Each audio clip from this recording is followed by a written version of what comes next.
नमस्कार प्रेक्षकांनो, लग्नानंतर होईलच प्रेम मालिकेच्या पुढील भागांमध्ये जबरदस्त ट्विस्ट आपल्याला पाहायला भेटणार आहे। नंदिनीचे रिपोर्ट आता काव्याच्या हाती लागणार आहेत आणि ते सगळे रिपोर्ट पाहून काव्याच्या पायाखालची जमीनच सरकणार आहे।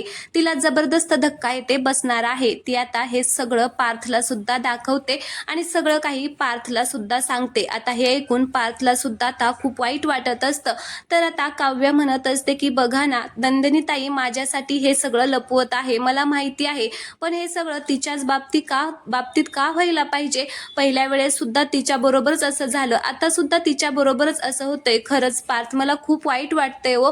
माझी नंदिनीताई किती चांगली आहे, सगळ्यांसाठी ती किती करते, मग नेहमी देव तिच्याच नशिबामध्ये हे सगळं का टाकतो? त्यावेळेस आता पार्थ काव्याला समजावत असतो की प्लीज तुम्ही रडू नका, शांत व्हा, सगळं काही ठीक होईल। पण काव्या म्हणत असते की नाही, काहीच ठीक होणार नाहीये, हे असं नको व्हायला पाहिजे होतं। आता मला नंदिनीताईकडे जाऊन तिला जाब विचारायलाच हवा की एवढं मोठं दुःख ती एकटी सहन का करत आहे, तिने हे दुःख माझ्याबरोबर का वाटलं नाहीये। आता मी तिला जाऊन विचारणारच आहे। तर आता काव्या नंदिनीकडे जाते आणि सगळं काही तिला सांगते। त्यावेळेस आता काव्याने नंदिनीला सांगितल्यानंतर तिला सुद्धा आता धक्का बसतो की हिला कसं काय समजलं। मग आता ती खूप रडत असते। तर आता काव्या म्हणत असते की नंदिनीताई, का ग आपल्या बहिणी बरोबर बोलली नाही, का आपल्या बहिणीला तुझं हे दुःख सांगितलं नाही? मी त्यावेळेस नंदिनी काव्याला म्हणत असते की कसं सांगणार काव्या, अगं त्या दिवशी हॉस्पिटलमध्ये तू त्या बाईचं मिसकॅरेज होताना पाहिलं आणि तुला किती त्रास झाला होता, म्हणून मी नाही तुला सांगितलं।